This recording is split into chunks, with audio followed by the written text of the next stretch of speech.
Welcome to our nation's first ever age-friendly festival, and rain or shine, we're here. So thanks for being here. I knew it was an R word. This session is Old is No Longer an Age, and our journey continues. Too young to be old. Isn't that awesome? And so two nationally recognized speakers, authors, and advisors discuss how aging is personal and old rules don't apply. Their new books highlight navigating the years ahead, and we're so lucky and fortunate to have them here with us and speaking and motivating us to live longer and live well. I'm going to pass it along to our moderator, who is Bob Carter. Many people know him from the Friendship Center. He's now Senior Strategy Advisor with Age Friendly Sarasota, and he'll be introducing the rest of our panel. I will tell you, I've known Nancy Schlossberg for years, and it's been my pleasure to get to know George. And we are so fortunate. These are two individuals that are of national prominence. Both of them have new books out. Nancy's is Too Young to Be Old. George has a new book out called How Do I Get There From Here? Planning for Retirement When the Old Rules No Longer Apply. And so I'm gonna be quiet now and let them speak, because they are the true experts. And I think, George, you're gonna start it off. That's what Nancy said. That's what Nancy said. So the co-stars get to have power.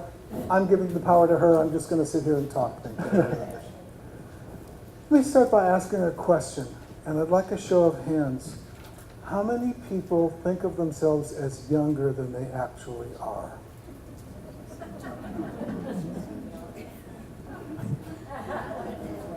We got a pretty good response to that. Did you notice? The whole notion of age is changing. If you were, not so terribly long ago, a 35-year-old unmarried woman, what were you? An old maid. Our concept of that might have changed a bit, yes? Not so very long ago, if you were 65, what happened? Someone had been chosen to take your job. You might have been training that person for a while. A dinner was scheduled for you. They presented you with a gift. Your wife or your husband would be there, and maybe your children. And you would leave. I once attended a doctoral defense, and the woman had done a lot of research on life, the PhD candidate had done a lot of research on life transitions. And she asked at the end if there were any questions, and to her horror, her father raised his hand. He said, "I don't understand a word of what you all just said, including my daughter.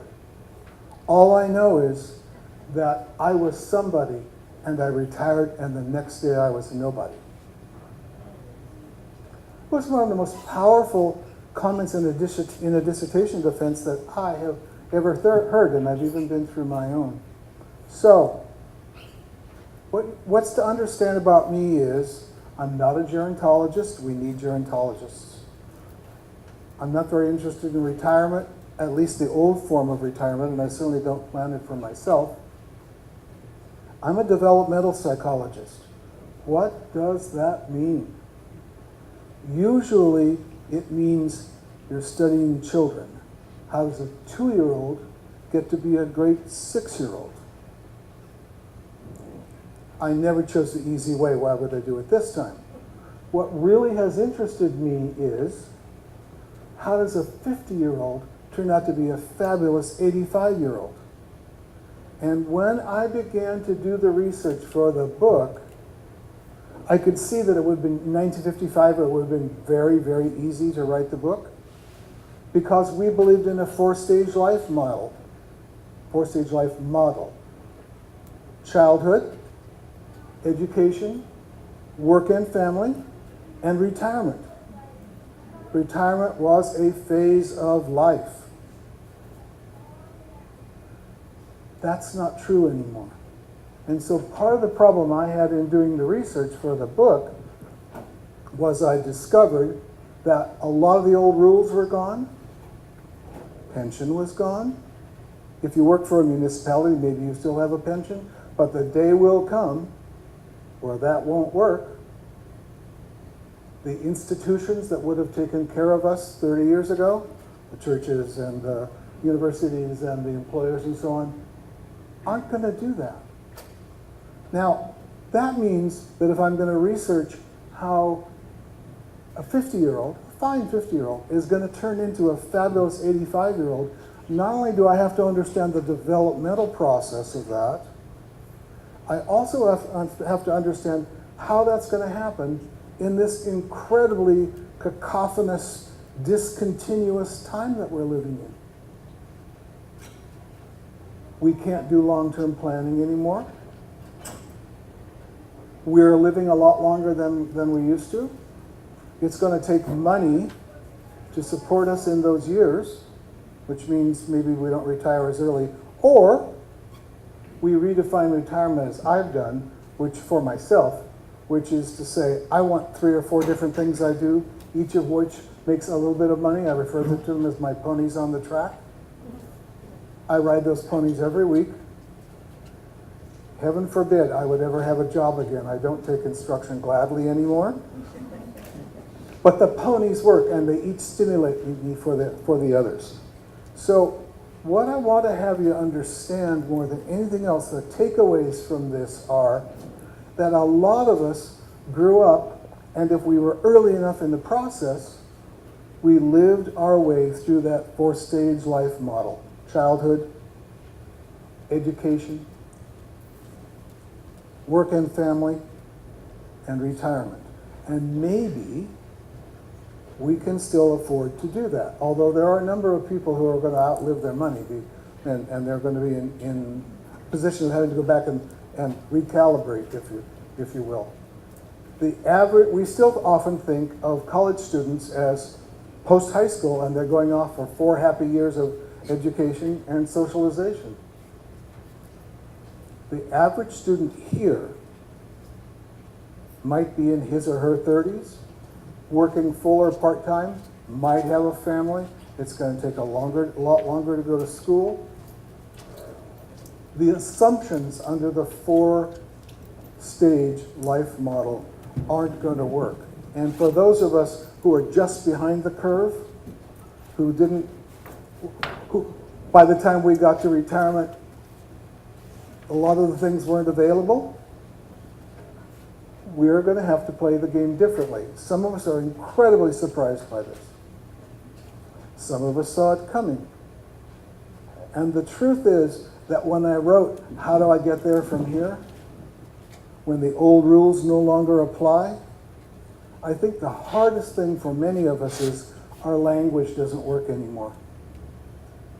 The word retirement means 100 different things. We used to understand what it meant. The word job no longer contains employment and a way to support ourselves. Millions of people are freelancing, generating hundreds of millions of dollars worth of revenue, and our governments are still giving us job statistics.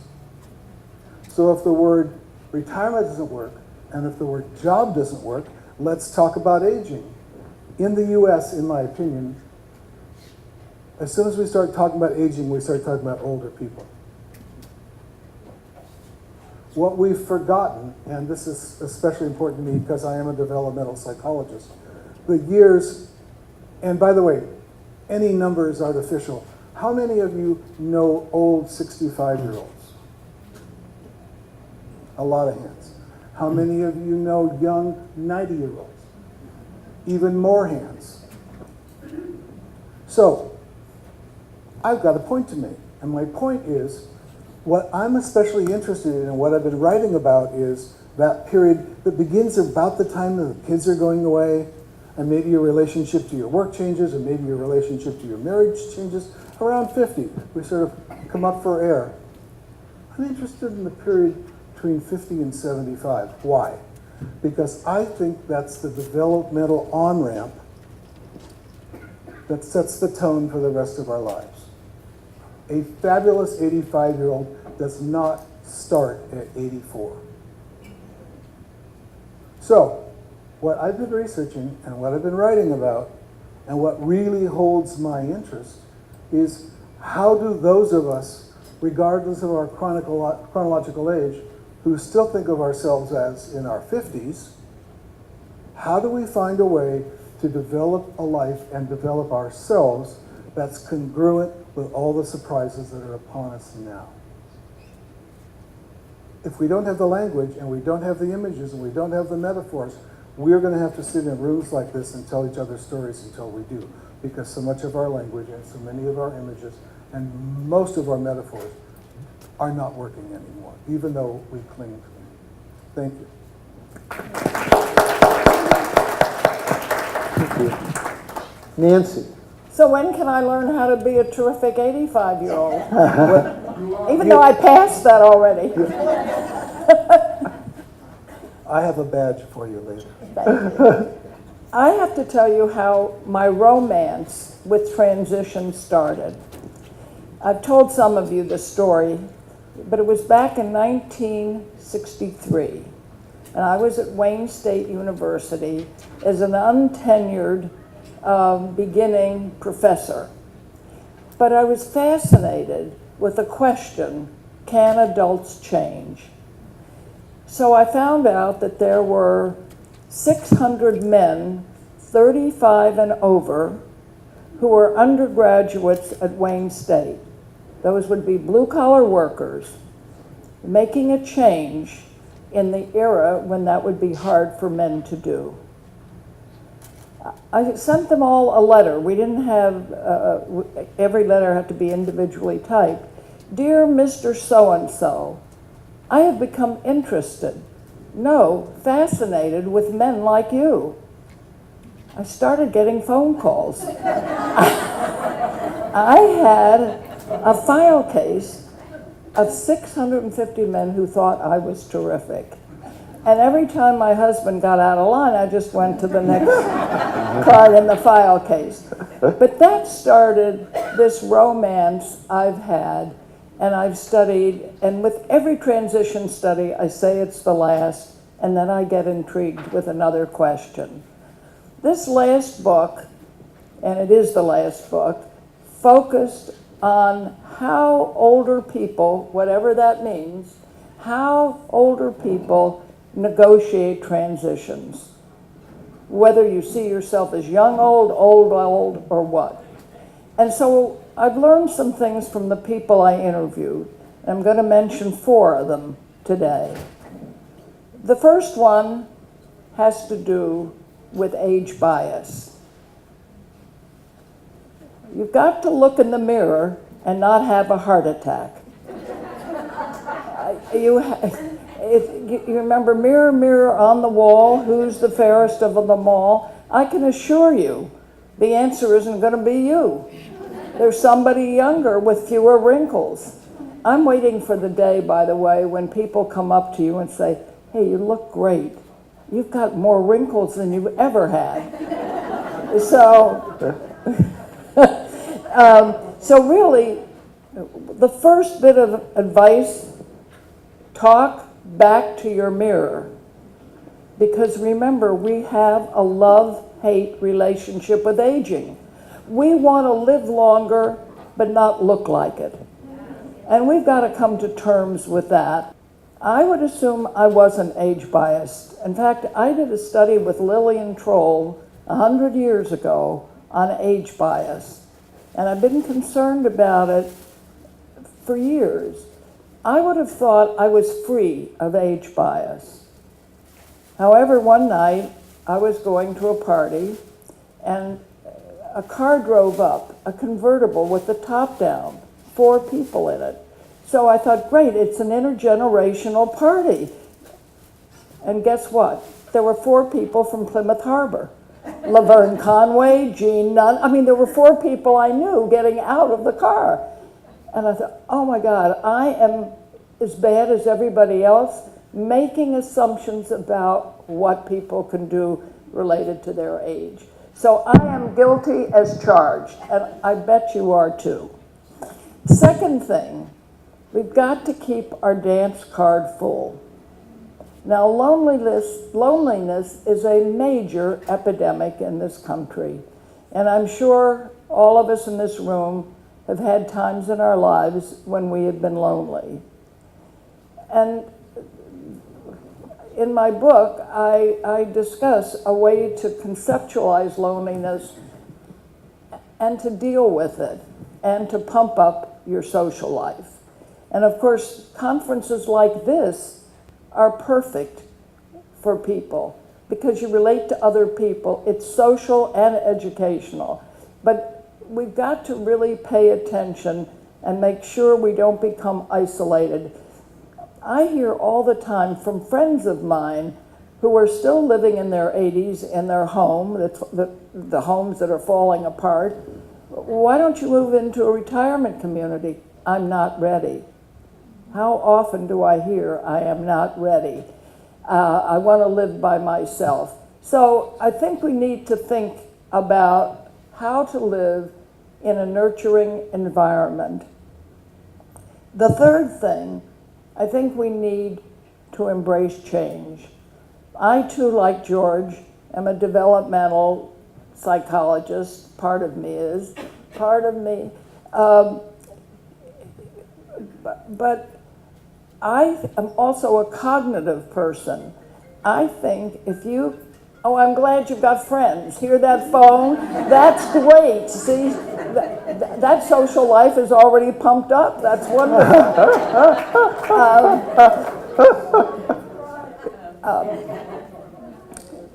I think if you have a conceptual framework and understand change, you can take some of the mystery, even if you don't take the misery out of change. And in the book, I dissect transitions. I really go, piece by piece. What makes the difference in how you deal with transitions? What are some things that can help you negotiate them? The point is, I can write a book, and George can write a book, and we can talk about different things, but your transitions are unique to you. So I can't teach you how to handle family transitions or anything else. The only thing I can do is to try to show you one way of looking at any transition so that you can use that as you negotiate the transitions that are in store for you. And the fourth thing is we've got to adopt a positive attitude. And I really think you can do this. Some of you visited me when my husband died, and I appreciate that. And that was a difficult time for me because I'm in the hospital, my husband's dying. And I made up my mind. I said, I can play the victim, the tragic figure card, or I can say, I'm not going to do that. I can make up my mind. And what inspired me was going to the Ringling festival, the first festival of the Ringling College. And remember Baryshnikov? Yeah. So I had heard that this was going to be his last performance. I'm not sure it was, but that's what the word was. And that he wasn't going to do the turns and twists that he always did. But I came and watched him on the stage. It was unbelievable. Out comes this man dancing with his back to the audience, and there's a video. He's dancing to a video of himself as a young man. And then he's dancing to a shadow. So here is one of the most inventive, creative things that I have ever seen. And so if he can't jump the way he jumped, he still has creativity. And there's research on creativity and aging. Baryshnikov certainly illustrated it that day. So it seems to me that we can do some things, we can make up our mind, but I use the metaphor of the kaleidoscope. Things seem a certain way, and you turn it a little bit, and then it takes on a whole new picture. And I love the kaleidoscope because if every time we feel stuck, we just turn that kaleidoscope a little bit, if we keep that in our head, hopefully we can continue growing and developing as we age. Thank you.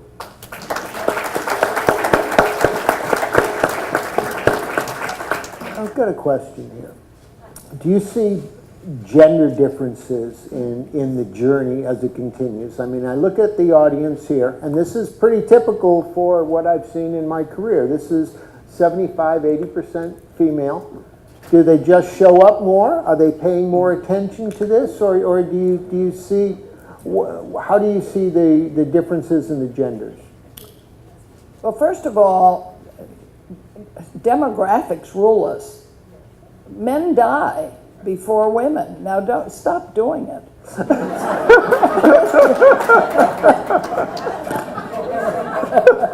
cut it out. So that, I don't know that I can talk about gender differences. I can say the trite things that women are more into relationships than men, and women are more sensitive to certain things. But our department at the University of Maryland ran a major project with NASA Space Flight Center. And I had many engineers and worked with many engineers who are supposed to be very linear and the way we stereotype men. And I didn't find that to be true. So when you come down to individual cases, men have feelings. They might not express it in the same way, but a lot of women don't. So I don't know, I don't have an easy answer to that. George? So this is not a scientific answer, but this is my experience after many years of doing developmental work and banking and career work and consulting and all kinds of things with people. I think people are different in a group. And it isn't that women are so different from my standpoint, but if they have a purpose. If they have a purpose. In the group. If the group has a purpose, thank you. There are always hecklers, aren't there, George? And some of my best friends. I think women are better at coming together for a socially related purpose and getting something done. I don't know if it's not acculturated in men or if there's something different in men, but for me, in my professional experience, there's a difference, but that's purely my experience, not scientific. I would say that's the Mars-Venus theory. That's the Mars-Venus theory, the lady says. We're going to open it up for questions, but do you have any questions of each other, or do you want to comment on anything before we do? Yeah, I would like to ask George, many years ago, when we had our first forum, winter forum, when we used to have those meetings, and the very first one, we had Gene Cohn come and speak. He's since died. He was absolutely perfect for Sarasota, because he said what everybody loved hearing, that he studied creativity and aging, and he felt that he could document that as you get older, there's the potential for more freedom, sing things in a new way, and he wrote a couple of books on creativity. Do you feel, when you say you're a developmental psychologist, what does that mean to you, that people have the potential to keep developing until they die? And I think they have the potential I do to too. develop. Maybe after they die, but that's another. That's another session. That's another audience and another subject. I have but this is again not scientific. It's personal theory, because I'm interested in the period in our lives from about the time the kids begin to go away, or we shift our relationship with our work because we've proved enough, or you know, whatever all these things are, there's a shift point in there for many of us.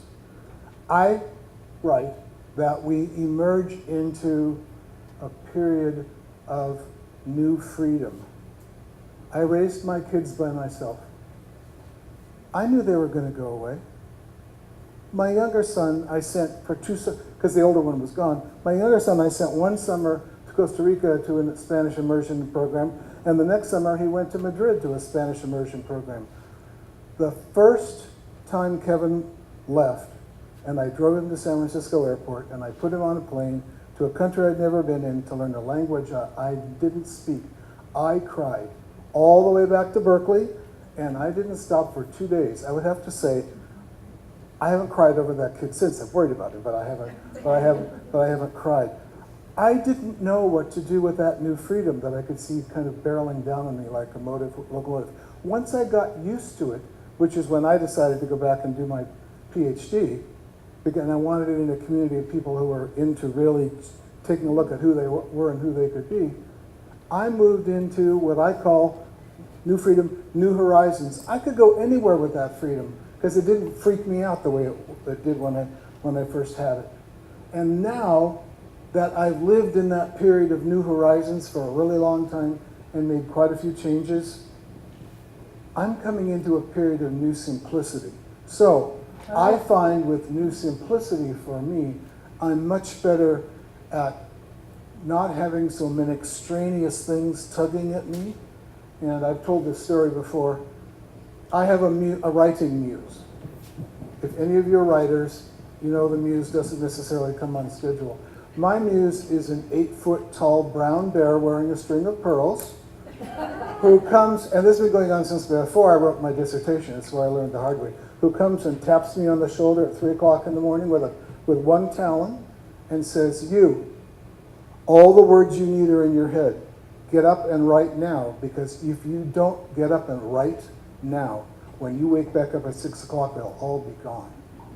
And so this has been 20 years for me of this writing muse and how clear the language is in my head arriving at 3 o'clock in the morning. And Linda's not the least bit afraid, or excuse me, she's not the least bit surprised to wake up and I'm gone at any hour after 3 o'clock in the morning. But it's part of the developmental process for me, and it's very personal. So I really believe that I went from new freedom to new horizons, and I'm now entering new simplicity, and I really like it.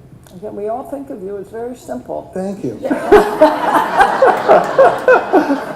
have no idea how hard I work at that. No, but I do want to mention the work of George Vaillant and the Harvard grant study in which they followed men from the time they went to college till their 60s, and some of the people till their 70s. And it's really interesting, the conclusion, the very simple conclusion that George Vaillant found. Well, let me back up.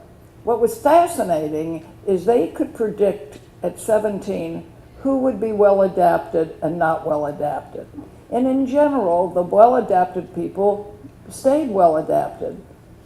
But there were enormous changes. The poorly adapted people, some of them became well adapted. And what was the ingredient that made the difference? Love. And he talks about the importance of love. And he looks at defense mechanisms and whether your defense mechanisms mature as you age. Some people get more constricted, but a lot of people have the opportunity to get simpler, less complicated, calmer, but often that relates to keeping your love life full, your dance card full, and that's what Vaillant's major conclusion is. And it's possible to decide you're going to do something that is a real challenge to you, that you had not anticipated doing. So whatever that is for you, big or small, I suggest you consider it, because anything that you can do that's a really powerful, big or small challenge to you can make a big difference for the rest of your life. Story.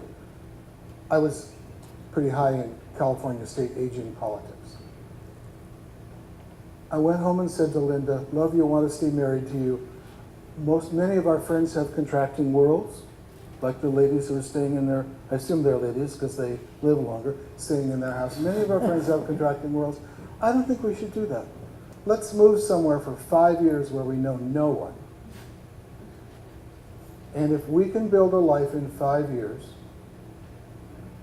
we'll even if we keep our condo and go back to San Francisco, nothing's going to happen to the two of us for the rest of our lives that we can't work with because we moved to where we knew no one and started over. We are about to be at our 10th anniversary of being in Sarasota. Now, it's well chosen. It took us a while to find it, but I'm very lucky that I'm married to a woman who said, I trust you, you're a really good researcher, go do your homework, we'll decide, and we'll have the conversation. Because I couldn't have done it if she hadn't been able to partner with me. And that was part of we moved beyond New Freedom, now we're into New Horizons. What were we going to do with that? Okay. Shall we open it up to the audience for questions? The divorce rate of older people have doubled in the last 5, 10 years. Do you have any thought on that? Many people live lives, they say it's for the children, but they don't move out of a situation. It's not hideous, but it's not productive. They're not happy. And finally, they come to a point where they figure, if not now, when? And this new freedom, if their children are a little older and they feel that they can have another chance at happiness. I don't think it's a surprise, really. It's called gray divorce. It's increasingly common.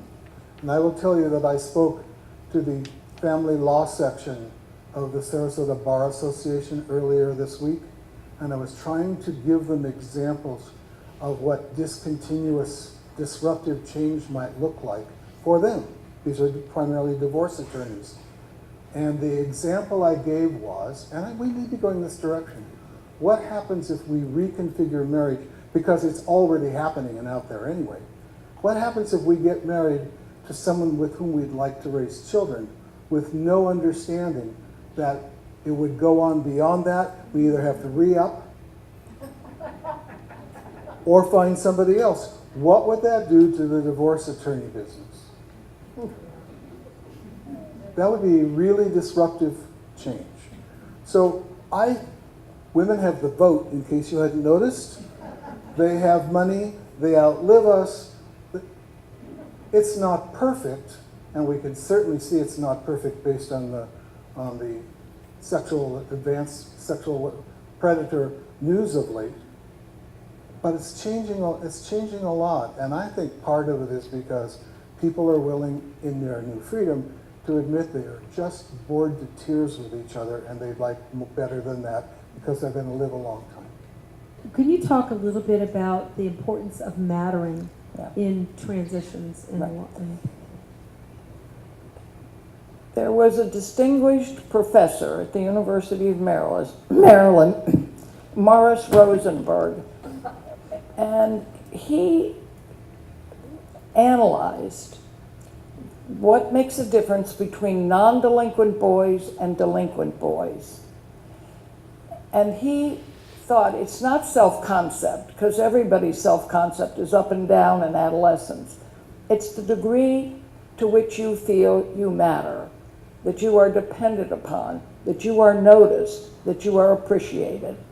Well, I was fascinated because he was on the campus with me. I had never met him. I called him, we met, and then we started meeting together. He was a sociologist, I was a psychologist, and his students were looking at homelessness and mattering, and my students were looking at adult learners. And we developed the mattering scales, and the degree to which you feel you're appreciated, noticed, etc.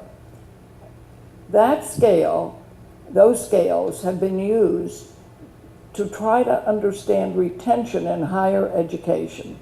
If you don't feel you matter to the institution, you're going to drop out. At the end of Morris's original article on delinquent boys, he had a throwaway sentence. When you're old and you begin to be overlooked and not noticed, and you don't feel you matter, depression will follow. So that was a big strand of my work, was looking at mattering, but we focused it, just to prove the point, on retention in post-secondary education. I think that's the treasure of volunteerism too, is mattering.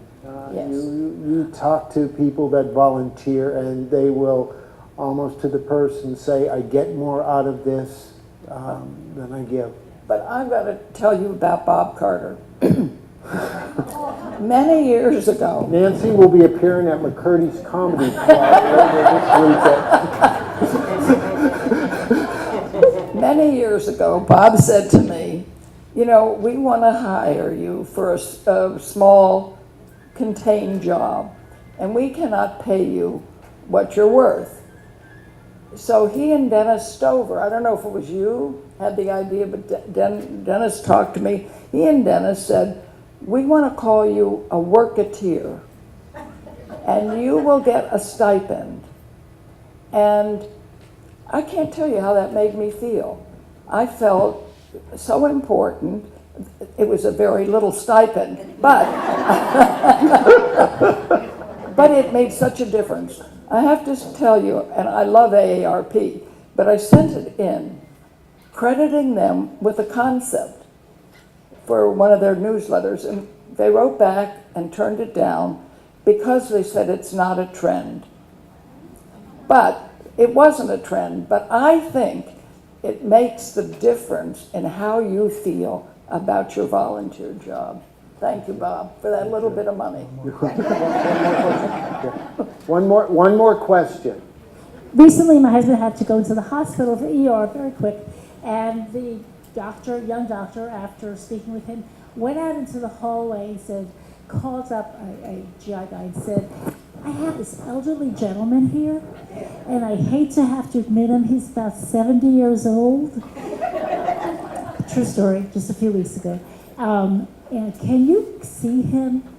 And I thought to myself, we're so focused in this community on aging, how do we get to people whose decisions can make a difference, and they have very specific thoughts on who's old and what you need to do?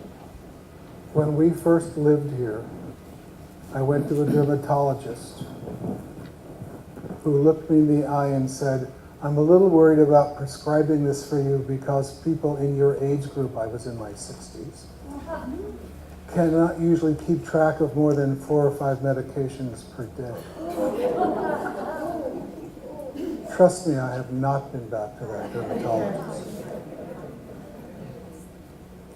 I think some of it is just an evolution. I'm not sure some people are ever going to get it, and I'm not sure they got certain concepts, but I think as we continue to promote things like age-friendly and the age-friendly community and age-friendly movement, and I think today, looking at the crowds and looking at people and some of the feedback I heard, I think that's it. It just has to be constantly engaging people and dialogue and letting people know the right way to do things. And it's also very important that you have the right cadre of professional advisors. We're now at the stage where I wanted a physician in his or her 40s because I don't want them retiring at the wrong time for me. If you have a professional advisor, a banker, a financial advisor, whose first 2 questions are, how old are you and when do you want to retire? Run like hell. Because that person is still in 1963. So whether it's your attorney or your physician or your financial advisor or anybody else, you don't have to be with them forever. If they aren't a good fit for you because you've moved along in your life, you need to find somebody else. It says 1 minute or 2 minutes. 2, thank you. Well, I want to remind everybody that both Nancy and George have new books out. They're available at Book One, they're available at Barnes & Noble, Take this with you. It describes the book. It tells you just a brief part of, I will tell you, we could have had pages on the background. We are so fortunate to have you here today. I thank you, and the community is blessed. Thank you. Thank you.